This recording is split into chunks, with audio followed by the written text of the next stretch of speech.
All right, here we go. Alrighty, everyone, welcome back to the second Boston Red Sox series recap here on BSML Red Sox. I'm your host, David, and I'm joined by my co-host, Brady.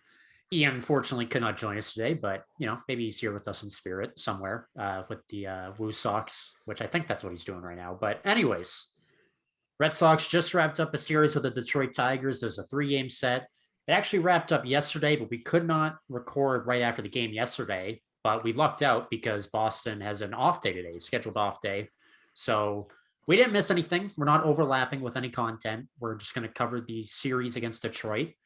Red Sox won that series for their first series win of 2022, 2-1. And we're just going to take it game by game and just give our thoughts on it. So before we get into specifics on how the series went, and I apologize for my lighting, by the way, to anyone watching. This is a different setup for me. It's temporary. It's only going to be like this for one episode, but I'm back home from college for a few days. But Brady, before we get into specifics on how the series went, just give us your general takeaways on how these 3 games went against Detroit.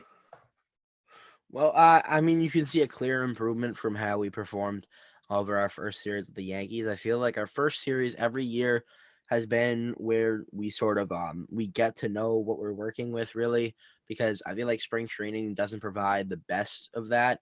But once we got to know exclusively what we're working with and what we have going into 2022, I feel like we found our flow a bit better. And again, this was a tremendous improvement from the first series.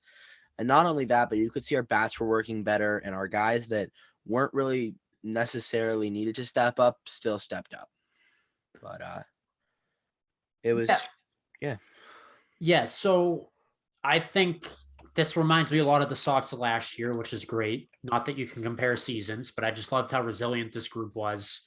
And not to pat myself on the back, but in the pre-series preview I did with Ian earlier this week, I said that the Red Sox were going to win this series and they were going to win the last 2 games to win the series. So call me psychic, but there you go. Hey, and I predicted the first series. We're even here. There we go. So Ian's up next. But yeah, I just liked how we competed in the last couple of games. I can't take anything away from the series just yet. A, because we're only 6 games into the season, and B, everything that happened in the series seemed to cancel each other out. One game we'd have excellent bullpen pitching, then the next game we'd give up 5 earned runs, which we'll get into. The first game, which we'll get into, the bats fell flat, and the last two, sure, they came alive, but it's just again early season woes, short spring training. I get it. There's going to be inconsistency a lot through at least this first month. Again, way too early to hit the panic button, but you can't take anything. But I am glad that we're winning these games. Yeah, and even when we were winning, we have to admit that our bats were slow. I think there was a game where they allowed only like sub 5 hits. I don't even know, but this is a Red Sox team where most of our order lies in like the top 5 or 6, but they're screwing up. And again, we had, I think it was our first 2 games, or at least our first game without Trevor Story, a guy that we're going to be really relying on this year for the bat. But our bats, we just need to pick them up earlier because we're coming alive in the last part of the game, but we need to put numbers on the scoreboard in the first few innings to, get a lead that we can like hold and say we have something. Even if we don't pull out with a win, we still had a significant lead for a significant amount of time. And that's something you can take away from a baseball game, even if you don't win. So getting into the series here, we're going to take it game by game, like we did the last time, and like we will be doing in these post-series recaps. So pitching matchup in the first game of the series was Matt Manning on the bump for Detroit versus Michael Wacha on the bump for Boston. Right out of the get-go, Michael Wacha struggled in the first inning as he walked a couple people to get the bases loaded, but he was able to recover, and Detroit only got 1 run out of it as Miguel Cabrera hit a sac fly.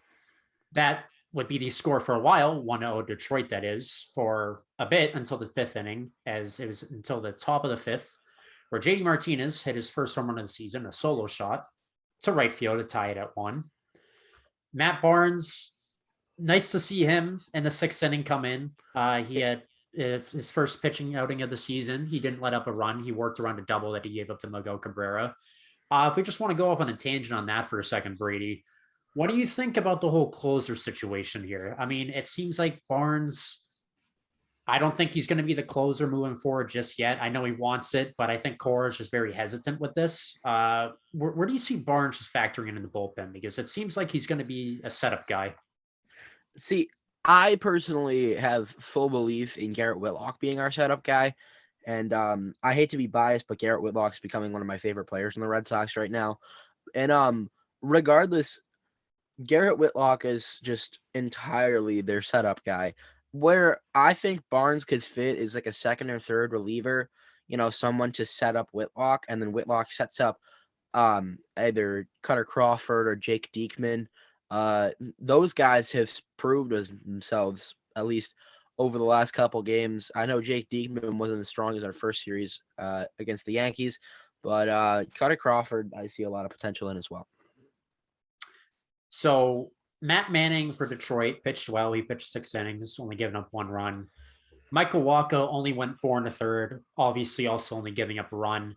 He was pulled, I believe. I didn't see this game, Brady, but you commentated this game. Do you know why Walker was pulled? Was it too many pitches? I don't think so. I think he gave up like a certain amount of hits, and Cora didn't want him playing anymore, so they brought out whoever the next pitcher was. Why do I want to say it was Austin Davis? I don't think it was Austin Davis. It might have been Austin Davis. So I do think that this is a troubling thing early in the season, though. This is something that does concern me. Is that you look at someone like Tanner Houck on Sunday against New York, only going 3 1/3 innings. You look at Walker going not too much further, only 4 1/3 innings. There's still a lot of pressure being put on a bullpen that hasn't proved itself yet and is already being painted as one of the weaknesses of this team. So I think it's of utmost importance that our pitchers at least go 5 innings. And for that not to be happening consistently yet worries me. Yeah. I'm just trying to look on the MLB app right now to see if we could find who that pitcher was, and it's not giving me anything. So I suppose we'll just pretend it was Ryan Brazier. It was either Ryan Brazier, oh Jesus, It was or Austin Davis, I it believe. was Davis. It was Davis. I was going between him and Brazier. I knew Brazier and Davis pitched in the game. I just didn't know in what order. I think it went Davis, Barnes, Brazier, and then I think we brought in what do I want to say, Diekman. How can you forget when Brazier pitched? Your favorite player. Shut up. Anyways, so what are your thoughts on that real quickly? Does it concern you as much as it concerns me that our pitchers aren't going at least 5 consistently? Well, I mean, we knew this at the start of the season. We weren't going to have strong starters. And guys like Rich Hill, he's one of the big veterans of the game. Him and Albert Pujols, I think, are tied for the oldest player in baseball. And we're not expecting him to get like 5 innings. But guys like Michael Waka, who are still in their prime, guys like Tanner Houck, who are barely in their prime, these guys need to have that sort of longevity. They need to be able to have that endurance to last a few innings. And that's not something I see out of the Red Sox rotation right now. That's something we can further develop through the season. I think we could see almost immediate improvement. I think we could have pitchers that go 6 innings by May. That's not something that I don't necessarily worry about. It's just something that needs to be improved and something that needs to be brought to the table during practices. And the game was still tied 1-1 heading into the bottom of the eighth. And Brady was having a grand old time just commentating, a pitcher's duel, tie game. Ryan Brazier comes in, and the bottom of the eighth, Ryan Brazier is taken deep by Javi Baez. And that swing would be the one that won it for Detroit. Yeah, and I made some Uh, we, don't, we don't need to address that unless you want to. some choice comments about one Ryan Brazier. No. We won't elaborate as to what those were. Oh, They were quite. We'll leave it at that. So they were rude. They were not who I want to be seen as on camera. No worries. But it was heat of the moment for real. It wasn't a bad pitch by Ryan Brazier. It was high up in the zone, and Javi Baez just took it deep. It wasn't like Brazier threw it down the heart of the plate. So I think it's more so just tip your cap to Baez for muscling something like that out of there. And part of my irritation was Javi Baez has been seen as one of the more overrated offensive shortstops in baseball. Seeing him take one deep was just almost heartbreaking, saying that this guy almost deserves the hype. And that just sort of threw me for a loop and made me want to do some things. So, like I said, that swung won it for Detroit. There was a little action in the ninth as Devers got a double, but the final out of the game came from JD Martinez as he hit a fly ball deep, warning track power, but it died at the warning track. just short of getting out of the ballpark. And that would do it for the game. And Detroit takes the first game in the series 3-1 as Soto gets the save. Yeah, I think Soto pitched pretty well too, and I think Gregory Soto is going to be Detroit's night in, night out closer. But right now, for the Red Sox, we're sort of going between Cutter Crawford and Jake Diekman, and that's something that I think Detroit held over us in our first game. So we head into the second game. We have Rich Hill on the mound for Boston versus Alexander for Detroit. Nice little highlight early on in the game is the first few innings. I caught that before I had to go to class. We're cruising by for both pitchers. This was a 1 o'clock game, a weird time, an unfortunate time for people like me and Brady who are busy with school. But Rich Hill and Alexander were cruising through those first 3 innings. I was able to watch those first 3 innings in like 40 minutes. It was crazy. But a nice moment for Detroit. For Spencer Torkelson, he got his first MLB hit. It was a double. Christian Arroyo took a weird route at the ball in right field, and he tried to dive at it, but he couldn't get it.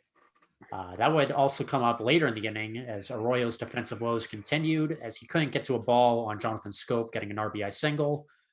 Javi Baez added an RBI double in the third. So after Hill was cruising for a bit, he got roughed up in that third inning, and it ended up being a 3-run third for Detroit. Quick little tangent here, too. Christian Arroyo in defense and outfield, not the prettiest showing so far, but I don't think the Red Sox have a choice because they want to keep him in the lineup.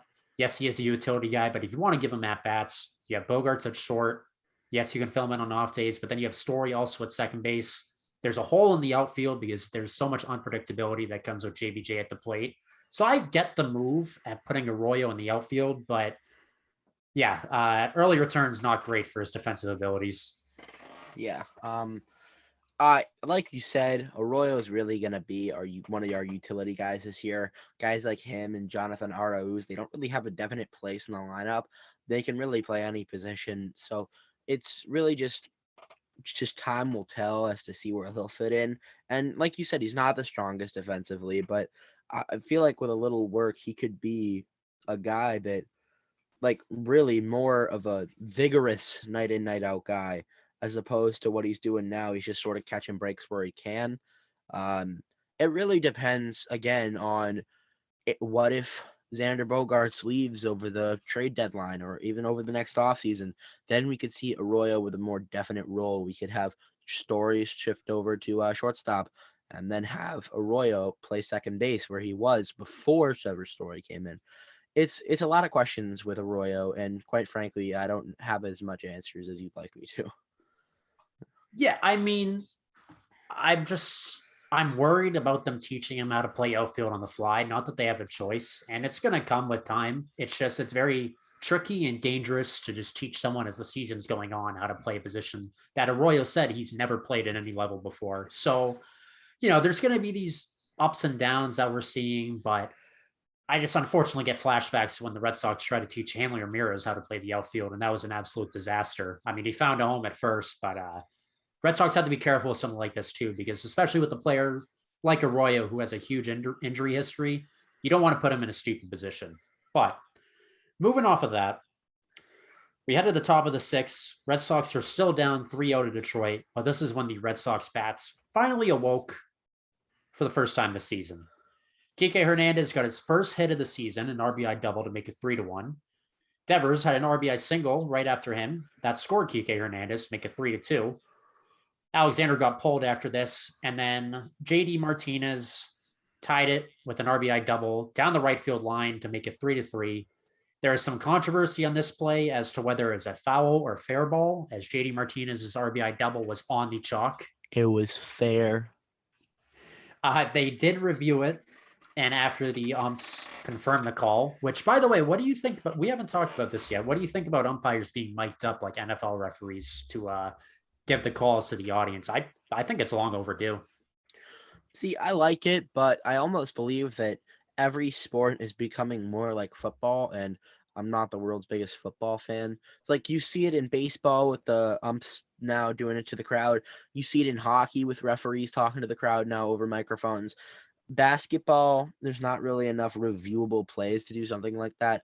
They've been But starting to do it in basketball too. Getting at your point. yeah, but I just as a guy that's not a big fan of football, it's just almost like every sport's being influenced by football, and I feel like it's sort of just like coming over everything and sort of overtaking. Like football is the dominant sport. It's better than your sport. It's not like No, it's just weird how it took this long to happen. But I hear that apparently the umpires were nervous talking to the crowd, like they didn't want to be mic'd up. But I think it's important just to help the people at the game understand what the heck's going on versus just going like, it's because Angel Hernandez didn't want to get booed. yeah, good old Angel Hernandez. I saw a clip of him like dancing behind home plate earlier this week. He's a I saw that too. That was yes, good. good old Angel. So the call would stand, as I said, as Shady Martinez's RBI double was fair down the right field line, and the former Detroit Tiger comes back to haunt his former team, tying it 3-3. Wasn't until the eighth when the Red Sox took the lead, and they took the lead for good, completing the comeback as Devers hit an RBI single in the eighth to score Kike Hernandez, make it 4-3. Red Sox had their first lead of the game at that point. And after that, Christian Arroyo redeemed himself for his early defensive woes at the plate this time, as he had an RBI single to give the Red Sox some insurance, making it 5-3. So Red Sox complete the comeback with two go-ahead runs in the top of the eighth, and Garrett Whitlock closes it out for Boston as they win this game with Garrett Whitlock throwing 4 innings of relief, only allowing 1 walk and no hit ball. 0 hits and 4 innings of relief from Garrett Whitlock, and the Red Sox even the series with a 5-3 win in game 2. I hate to interrupt you here, but just actually, it was probably like hours before I recorded on here with you tonight. But I watched a little video about Garrett Whitlock and his like story coming up. It's just super impressive to see what Whitlock has done. He was cut from the Yankees because he needed Tommy John surgery. He comes back, he recovers from Tommy John. The Red Sox see a video of him on Instagram throwing heat. They call him up to spring training. He makes the opening day roster, and he's just electric. He had a perfect first month of May, and then he had an ERA under 3 for the rest of his like entire year. It was insane to see what Whitlock did, especially recovering off of a Tommy John surgery. Again, this just makes me like Whitlock more and more, and I think that's something. I don't know what it is, but it's I really see faith in Garrett Whitlock, and I think he could be our night in, night out guy if need be. And I'm so happy, and I'm sure you're happy, and all of Red Sox Nation is happy that we signed him to that 4-year extension earlier this week. Excellent contract, and he took a team friendly discount based on what he's performing like. But we're happy to have him in Boston for the foreseeable future. Yeah, I And love that. these games where Cora talked about at the end of spring training, having Hill and Whitlock piggyback off each other in games, like this is the winning formula, and Rich Hill is on the mound. Rich Hill pitches 5 innings, then you go to Garrett Whitlock for the final 4, and that's how you do it. And that's what happened here. And I think that this is an amazing formula as long as it keeps working. Because Garrett Whitlock out of the pen, I love seeing him pitch extended innings. We're grooming him. I guarantee, I don't want to say I guarantee, but at some point, Garrett Whitlock will be a starter for the Red Sox. They're stretching him out now.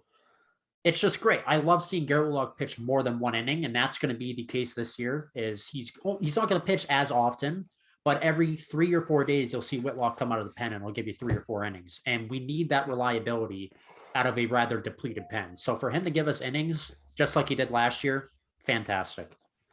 Yeah, but one of the things that was mentioned in the video that I watched and I perfectly agree with is Whitlock is a talent, but he's also sort of a hidden talent. The rest of the MLB hasn't really discovered how good he is yet, and honestly, moving him to starter would obviously tarnish that.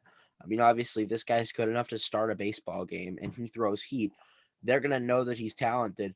If we were to keep him in a relief spot until the MLB really notices him, then we move him up to starter. That could be a big intimidation factor that could play well in games, sort of just having players scared to face Garrett Whitlock as the starter.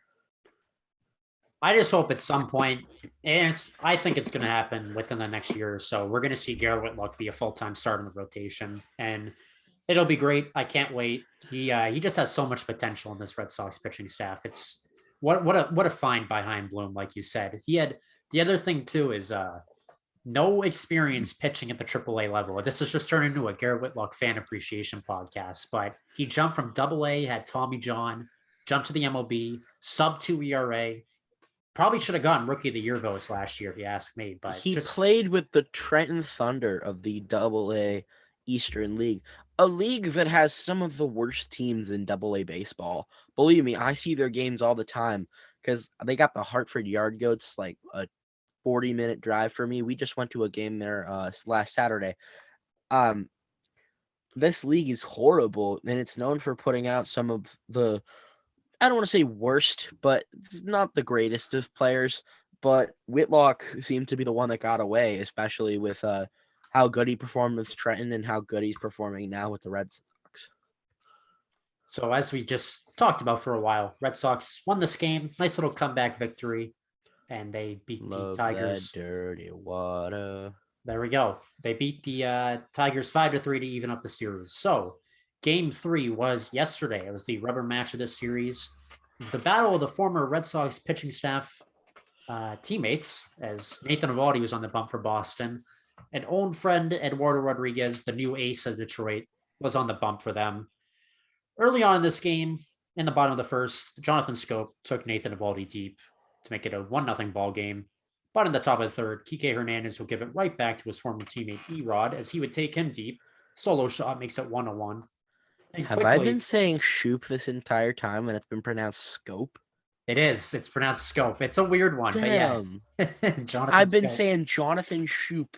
I'm like, that'll bring up Jonathan Shoop. And people in the comments are like, that's not how you say it. And I'm like, really? Make sure to listen to Brady whenever he does the play-by-plays too. That's, shameless little plug there, but Brady does a heck of a job with the commentary. Yeah, I'm actually planning to do one tomorrow. I don't know if David, I think you said you had to work, but I have Good Friday off, so I'm able to call the game on Friday. And I do plan to make the joke. Hope everybody's having a good Friday. But Be on the lookout for that. So when Kike scored that or hit that homer, you come back to the dugout, the celebration, the home run cart. Did you happen to see what Kike Hernandez did in the home run cart? Have you seen that video? I haven't yet. I didn't catch, I don't think, any of this game. Oh, nice. So he went like that. Do you think that was a taunt at Erod? Because if you remember, Erod did that last year in the ALCS to taunt Correa, and obviously Karma got Erod in the Red Sox. But do you think that was Kike just being Kike, or do you think he was actually taking a jab at his former teammate?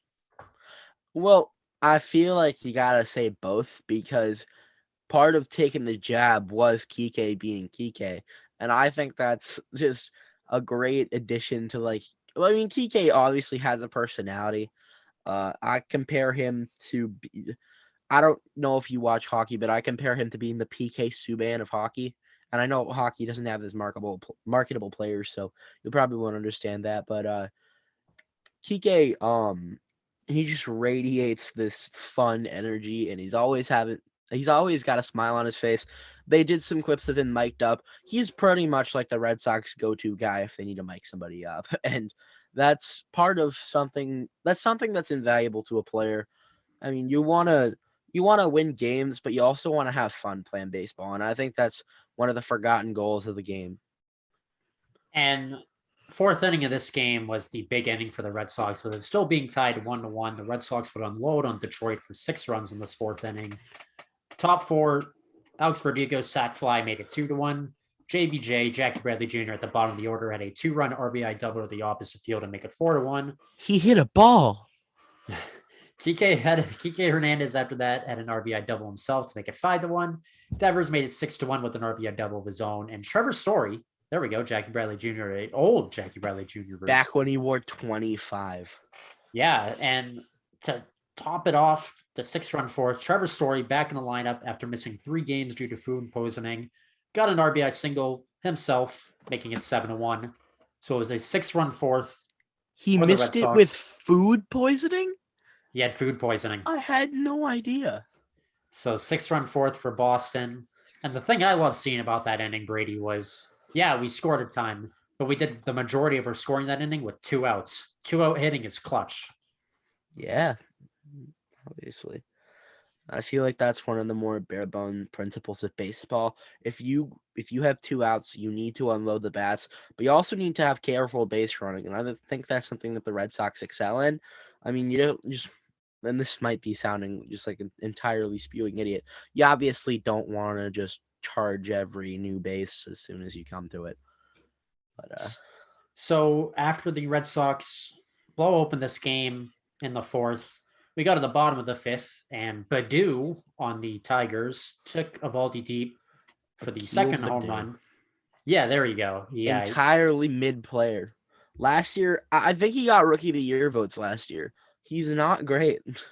So Badu took Evaldi deep. It was the second solo shot that Evaldi Who gave up was in this game, Rookie of the Year? and it made it 7-2. If we go to the top seven, Vasquez sac fly made it 8-2, and JBJ got his third RBI of the game with an RBI single, also on the top of the seven to make it 9-2. But bottom of the seven, Spencer Torkelson, very nice moment, another nice moment for the Detroit Tigers rookie. Got his first homer of his career, making it 9-4. So we head to the bottom of the eighth. Red Sox still winning comfortably. It's a 5-run game at this point. But this is where things started to get a little scary. Bottom of the eighth inning, bases loaded. Uh, Jake Diekman comes in, gets two quick outs to make it look easy. You think he's going to get out of the inning, but Reyes hit a single to cut it to 9-6. And then Diekman, with the bases loaded again, plunks Austin Meadows. So Meadows gets an RBI in the hit by pitch. And just like that, this game gets a lot closer, and it's 9-7 Boston. So Diekman can't get it done. So the Red Sox bring in Robles, Hansel Robles, who is a roller coaster ride in itself, and he's proved that throughout not only his whole career, but also here in Boston. But Robles throughout his heat, as he always does, also had control and command in this game. And Robles picks up the 4-out save to save the day for Boston. And Boston wins this one in a nail biter towards the end, 9-7. And Boston wins two straight in the back end of the series to take the series 2-1 over Detroit. Yeah, there's something scary about Detroit's late hitting. I feel like that's a strategy that they're going to use in future games too. They're just going to keep it cool for like the first few innings, and then come like the seventh, they're just going to start unloading the bats. And I feel like that's something risky. I mean, when you have a lead like that, you're sort of like, I can play with this, and you're sort of getting almost lazy, which is something you really don't want to do because there are things like those inevitable comebacks like what Detroit did. They started to unload the bats and they ended up not winning, but they still came back by a significant margin. And that's something that's risky to let up in such a late game like that. Yeah, and there's not a lot of positives to take away from this win, if you ask me. I think we did a heck of a job again with the bats unloading. I mean, we rode a 6-run fourth inning to a win. But this just goes back to one of my general points that I brought up at the beginning of this recap, where the bullpen gave up 5 earned runs, just taking away all that good progress we made, with Whitlock shutting down out of the pen. I don't know. It's scary that this game should not have been as close as it was, but the bullpen just could not get it done. And it wasn't a close game, and the bullpen made it close. If this was a close game, would have been even worse. So just something that we're going to have to monitor this whole season. And that's going to be the story of the season is the Red Sox bullpen. And thankfully, Hanzo Robles of all people, I'm not the highest on him, but Major shout out Hansel Robles. absolutely. Major 4-out shout save. out. He's been great so far this season in limited action, but shout out to him of all people for saving the day for the bullpen. And the Red Sox squeak out 2 wins against Detroit. And we head back to Fenway, feeling a little bit better about ourselves at 3-3. Yeah, and we got a nice lengthy homestand. The Red Sox fans can hopefully see a good team on the field with that energy that they bring game in, game out. So before we wrap things up for this recap, we're gonna informally do again what we did last recap, where we're just gonna give our standout players of the series for each side. I'll go first. So I said for the Red Sox in the series, a couple standout players were Garrett Whitlock in the second game, 4 innings of relief, 0 hits, just nails, literal nails, and just having us close out that game and get a nice little comeback victory. Devers had hits in every game, had an RBI in every game. Just he continues his hot start to the season. And for Detroit, I look at someone like Javi Baez in the first couple games of the series. I mean, I know you don't You're probably not the biggest fan of Javi Baez yourself, but he did get the game-winning hit essentially in the first game, the 2-run shot on the bottom of the eighth, and I believe he had an RBI double in the second game. Spencer Torkelson got his first career hit in this series and got his first career homer in this series as well. And Matt Manning, I'll just say for Detroit too, put together a heck of a pitching outing with 6 good innings in the first game. So those are my standout players on both sides in this series. Yeah, so I feel like for the Red Sox, I'll basically just go off what you're saying. You said it perfectly. I think Devers put in a consistent effort night in, night out. I think Whitlock did an extremely good job pitching that night. One other guy I'll bring into the conversation is Ryan Brazier. Just kidding. Yeah, Jeez, you keep throwing shots at him. but for Detroit, I felt a little bit different. Just a quick sleeper pick for game one, Gregory Soto. He came in to a Red Sox team that is known historically for making comebacks in the late innings, and he shut it down and ended it in a way that I thought was really nice for Detroit. But I feel like Gregory Soto takes home the sleeper standout player because he shut down a Red Sox team that comes back historically. So that's good on him. Do you have any final takeaways on how this series went, Brady, before we wrap it up? Screw Ryan Brazier. End of sentence. End of the whole thing. I thought we were making progress like 15 minutes ago when you apologized, but now we're just back at rock bottom between you and Ryan Brazier. No, I have a lot of respect for the man, and I'm sorry. It's just, dude, you gave up a 2-run shot to Javi Baez. Hey, it was a good pitch. Javi Baez just better piece of hitting. That's how I look at it. But anyways, that's pretty much going to do it for this recap. Red Sox 3-3 win their first series of 2022. They come out at 500. Yeah, it's gonna be nice. They begin a homestand tomorrow against Minnesota. 4-game homestand. I will be at the home opener, so I'm looking forward to that.